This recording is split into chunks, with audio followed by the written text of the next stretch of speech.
write, because that's what she always said to me. You should write it down, write it. So you should write. Right, she says, reciting deed men all day. Sitting in the market listening to punters tell me how amazing they all can like Talbot are and how I'll break a guy's head one day.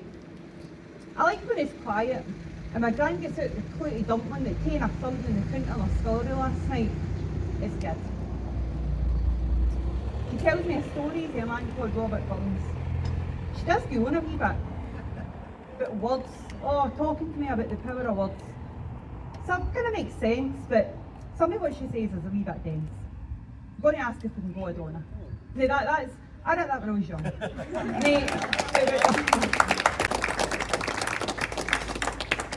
Thanks Jean, thanks Provost, and wonderful stories, and that's what's going to happen here in the future. There's going to be some great words here, some great poems, some great talking. There's going to be people here performing on numerous occasions, and we will support them in doing that. Thanks very much, Jim, but just before we start on that, I'd like to take the opportunity that I have today to thank the Council for all the help and support. And it's a lot deeper than you would imagine. I mean, the reason that the World Federation exists is because 8 guys from Kilmarnock and a couple of foreigners sat up in the corner there and decided they were going to have one. And as a result of that, my first interaction with the council was that they had us in the pit for a while, and then they moved us up to the Dare House, and then when the Dare House was getting replaced, we were desperate trying to find somewhere, and a Kilmarnock councillor, Jim Buchanan, who I happen to know because we built the same bowling club, and I spoke to Jim and he just says, leave it with me and we have this. Without him and the council and the support we constantly get, we've got the past president and the current president with us. That says an awful lot about Kilmarnock. Yeah, it really does.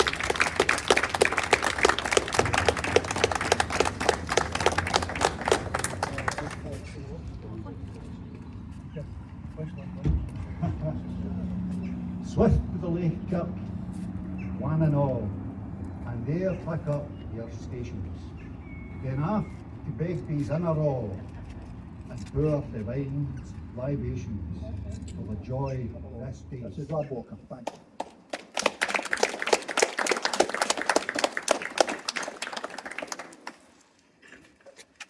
How you doing, folks? Can you hear me all right? Cool. This poem I'm about to do was written in November 1785. While Burns is ploughing the fields at Mossgiel, he runs through a moose's nest. Well, he sees what's happened, and he looks at the creature. He feels for the creature. But most importantly, he thinks and writes about the creature.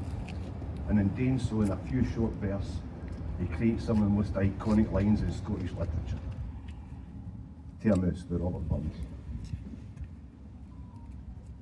Wee sleekit, poor and timorous beastie. What the panic's in my breastie. They didn't start a lossy hasty with bicker and brattle. I would be loath to run and chase away murder and paddle.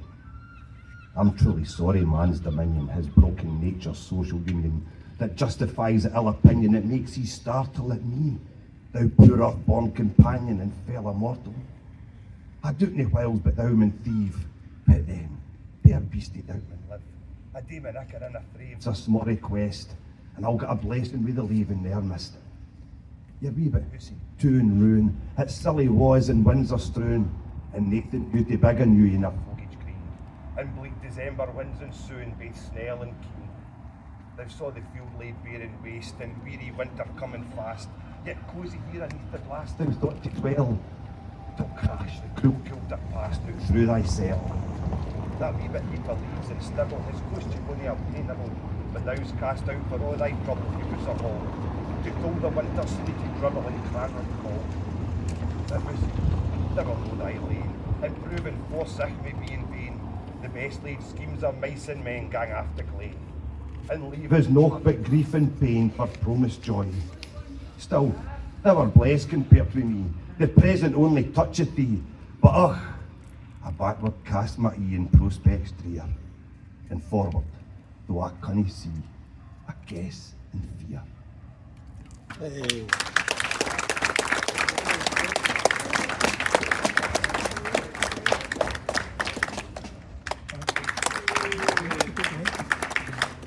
Hi everyone, thanks for having me. My name's Lauren and I'm the digital worker at Teacher. So this poem, Dinny Judge, was actually written by one of our members of the Right to Recovery group. Dinny Judge. Dinny judge before you know what someone's story is whilst they go. Dinny judge the life of addiction. The turmoil from bad decisions can sometimes lead to a conviction of affliction. Experiencing persistent pain, suffering or distress, either through withdrawal or the memories they may try to repress. Urges and cravings can lead one to continue to be slaving to the addiction that currently has a grip. But don't be fooled, as recovery can come quick. Dinna judge or be quick to blame, as no one knows the inner shame of someone who is already well versed is seeing themselves amongst the worst. Dinna be one of those who stigmatise as those battling addiction are awfully wise. You ken what you could do instead, is challenge the discrimination, or maybe get yourself an education on what life may be like for someone facing the situation that may have been passed down through the generations. You ken what would also help would be to inspire some hope every day, as you'll be surprised it will go an awfully long way. Words of encouragement or even a gentle smile could make all the difference, even if it is just for a wee while. You ken what would also be kind is keeping in the back of your mind that instead of keeping people at arm's length, encourage them to find some inner strength. Strength to continue to keep on trying in each and every way, may remove some of the loneliness that they may be feeling on that day. Dinna judge those in addiction or recovery, instead try to be curious about their rediscovery.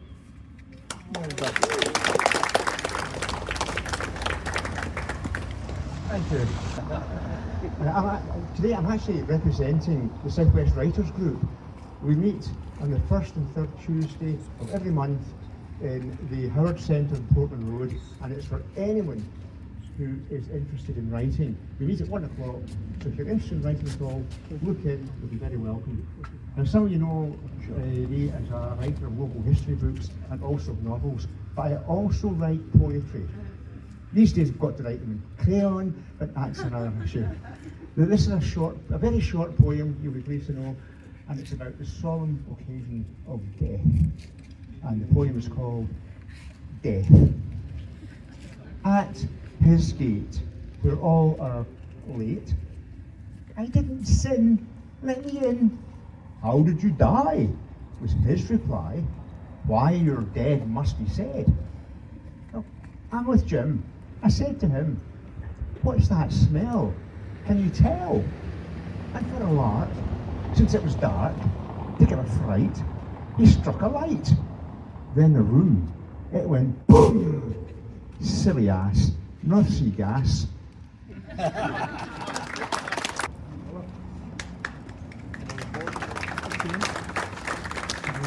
Hello, everybody now. We're down.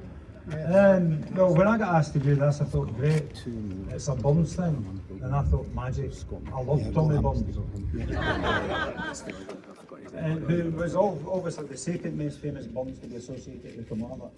No, joking aside, I used to do Burns speaking when I was a kid, and I won the Burns certificate 2 years in a row. It's the only prize I ever got at school. That and the most days plunk. Anyway, so, for my specs on to look intellectual, I don't really know. This is a wee thing I wrote, just for this actually, it's in cod in praise of Yeshua, but I notice here it says, poor divine libations. Do you realise you're encouraging folk to drink in that then? And come on, Mark. I am Brew. For goodness sake, right, I'm originally from Goston, so hence I wrote this in the Goston vernacular. It's called in praise of Ayrshire, and praise of Ayrshire, what you want to call it. Right, for the banks of the River Irvine, the Garnock, the Annock and the Doon, and each and every body of water that runs through every Ayrshire town, there's many a story that can be told and kent through around the land. For it's time the Hill of Scotland can appreciate why Ayrshire is so grand. They say Edinburgh is so grand, and Glasgow has the patter. Your humble shire gave you innovations, and folk that do matter. We could start with Fleming's penicillin and Macadam's roads, the sturdy Glenfield and Kennedy cast iron that never corrodes. Henry Foldsford Beath is a name you'll scarcely hear folk speak. Yet that man proved to the world all fingerprints are unique. Now, please let me go on, for I have barely begun to stare. Who kens it was Sir William Keith Fagoston that drove back Bruce's heart? William Wallace was for Rickerton and Killie, and most evidence points that way. Still, folks from Paisley, they will argue about this to the very day. Robert the Bruce from Tunbury as a leader, he was a great tactician. And if Stirling's Goston minister's ideas caught on, the world would be in a better condition. Yes. I could also mention William Murdoch, John Boyd and Locke and Sir Thomas Brisbane, tell you how Jean Glover spurned our Bard's advances time and time again. Yes, about Keir Hardie, Bill Shankly, Andrew Bartley and Burns himself I could prattle. I could sit and talk to the coos come home and they'd all be Ayrshire cattle. Thank you. So I decided to cheer everybody up by doing a depressing ballad. When I graduated from the college, I couldn't get a job with my degree. I needed to put bread upon the table, so I went to work in a local factory. I worked in a factory in Kilmarnock, as a multitude of men had done before, but the bosses got together, shut the foundry, and they don't make valves in Killie anymore. I rose at 6 and clocked in at 7, working 6 to 7 days a week. My pay was eaten up by rent and living. At times I was so tired I could not speak. When I worked in a machine in the corner of a building that was bigger than my street, machining, grinding, drilling, milling, just to pay for the shoes upon my feet. One day the big boss stood there on a platform. He told us that our race was almost run. Some were kept, but most were made redundant. Brothers, I could tell you I was one, because I worked in a factory in Kilmarnock, like so many people had done before. The bosses closed production and shut the foundry, and they don't make valves in Killie anymore. And as the factory gates they closed behind me, I knew for me that trouble was in store. I lost a job, now I was drifting, and they don't make valves in Killie anymore. Last night I dreamt I was in the factory to collect my pay just like I did before, but the winter winds had blown the roof off and the weeds and grass were strewn about the floor, because I'd worked in a factory in Kilmarnock, like a multitude of men had done before. But the bosses got together, closed the foundry, and they don't make valves in Killie anymore. So I thought I'd cheer you up.